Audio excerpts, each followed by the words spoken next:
అందరికీ నమస్కారం. ఇవాళ మనతో పాటు ప్రముఖ ఆధ్యాత్మికవేత్త, ఆస్ట్రాలజర్, దత్తాత్రేయ మరియు గణపతి ఉపాసకులు మురళీధర్ శర్మ గారు మనతో ఉన్నారు. గురుగారితో మాట్లాడదాం. గురుగారు నమస్కారం. మహాదేవ శ్రీమాత్రే నమః. గురుగారు, సుబ్రహ్మణ్య షష్ఠి ఏంటి పండగకున్న విశిష్టత? మరి ఆ రోజు పూజా విధానం ఎలా ఉండాలి? అలాగే ఆ రోజు సుబ్రహ్మణ్య స్వామి అనుగ్రహం పొందడానికి అన్ని విధాలా కలిసి రావడానికి ఒక అద్భుతమైన రెమెడీ ఏది ఉంటే తెలియజేయండి. మనకు 6వ తారీఖు నుండే షష్ఠి అనేటువంటిది ప్రారంభమైంది.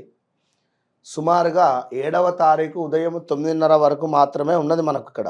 6వ తారీఖు ఉదయం 10:48 నుండి ప్రారంభమైనటువంటి షష్ఠి శుక్రవారము. శనివారం ఉదయం 9:25, 9:30 వరకు మాత్రమే ఉంది. కనుక సూర్యోదయాన్ని మనము తీసుకున్నట్టయితే ప్రకారంగా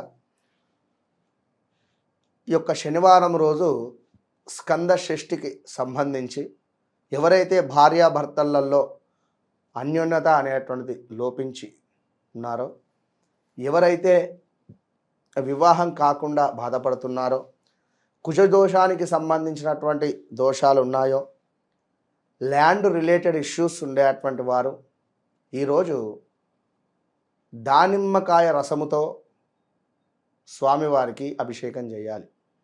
మరి మరొక విషయం ఏమిటి అంటే, ఇక్కడ దానిమ్మకాయ అంటేనే ఎంతో విశేషం.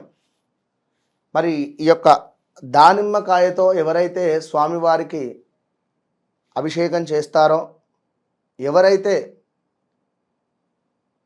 దానిమ్మకాయతో స్వామివారికి ఒక మాలలాగా సమర్పిస్తారో, ఎరుపు రంగు పుష్పాలను స్వామివారికి నివేదన చేస్తారో, ఎరుపు రంగు లేదా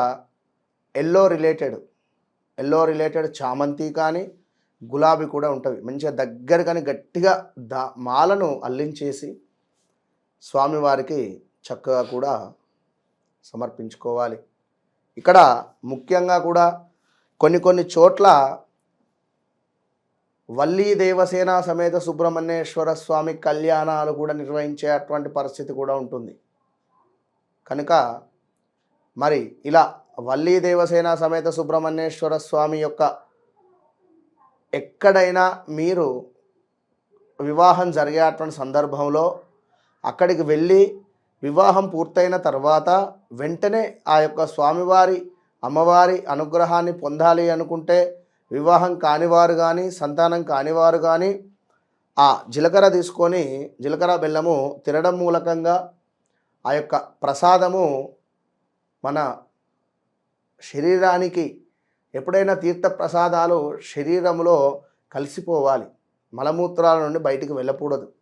కనుక కొంత జీలకర్ర బెల్లాన్ని తీసుకొని తినడం మూలకంగా స్వామివారి యొక్క అనుగ్రహం పొందుతాము. దీనివల్ల ఈ యొక్క స్కంద షష్ఠి రోజు మంచి ఫలితం అనేటువంటిది ఉంటుంది. ల్యాండ్ రిలేటెడ్ కుజునికి అధిపతే మన సుబ్రహ్మణ్యేశ్వర స్వామి.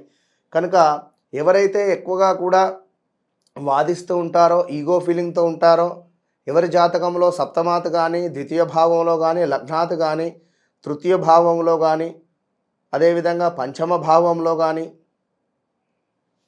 ద్వాదశ భావంలో కానీ ఈ యొక్క కుజుడు ఉంటాడో, 9వ భావంలో కూడా ఉండకూడదు. 9వ భావంలో కుజుడున్నా కూడా ఎంత పుణ్యము చేసినా కూడా నిలబడదు వారి జాతకరీత్యా.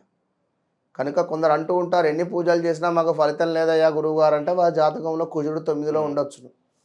కనుక అలాంటి ఫలితాలు ఉంటాయి. మరి అలాంటి వారు కూడా ఈ స్కంద షష్ఠి రోజు వెళ్ళి స్వామిని దర్శనం చేసుకోవాలి. మరీ ముఖ్యంగా పాలు, అరటిపండు, అదేవిధంగా కొంత బెల్లాన్ని పానకంలాగా కలిపి అందులో నిజంగా స్వామివారి యొక్క ప్రసాదము ఎంత అమృతంగా ఉంటుందంటే అసలు వారు ఇంకా పచ్చకర్పూరం కాస్త వేసి చాలా అద్భుతంగా చేస్తారు. కొన్ని చోట్ల, అన్ని చోట్ల కాదు. కనుక అరటిపండు గుజ్జును మెత్తగా అరటిపండు తీసి అరటిపండు గుజ్జును స్వామివారికి మొత్తము కూడా రాస్తారు. రాసి మంచిగా పాలతో అభిషేకం చేసి దాన్ని అంతా తీసి పాలలో కలుపుతారు. వినరా, ఫల పంచామృతం ఎంత బాగుంటుందంటే అంత బాగుంటుందని టేస్ట్. కనుక మీరు ఈరోజు శరవణ భవ, ఓం స్కంధాయ నమః, ఓం స్కంద గురవే నమః అని ఈ 3 నామాలలో ఏదైనా ఒక నామం ఓం స్కంద గురవే నమః లేదా ఓం స్కందాయ నమః అని స్వామివారిని పూజించుకోండి. ఇక్కడ స్వామివారి నామాలు చదువుకోండి. సుబ్రహ్మణ్యేశ్వర అష్టకం చదవండి. సుబ్రహ్మణ్యేశ్వర భుజంగ స్తోత్రాన్ని చదవండి. ఈరోజు మోస్ట్ పవర్ఫుల్.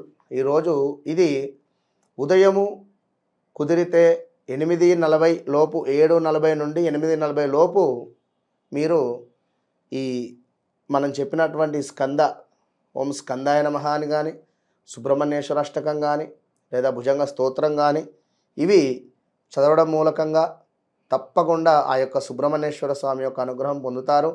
ఈరోజు ఎరుపు రంగు వస్త్రాలను ధరించండి. చక్కగా కుంకుమను ధరించండి.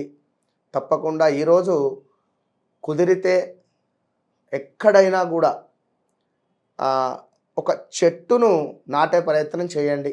లేదా ఒక చెట్టును దానంగా ఇవ్వండి. తులసి మొక్కను కానీ లేదా గ్రీన్ రిలేటెడ్ లేదా చెట్టును మీరు ఈ మన పూల కుండీలు ఉంటాయి కదా, అవైనా కూడా కొనుక్కొని ఇంటికి తీసుకోండి. ఈరోజు తీసుకువచ్చి సౌత్ డైరెక్షన్స్లో పెట్టొద్దు.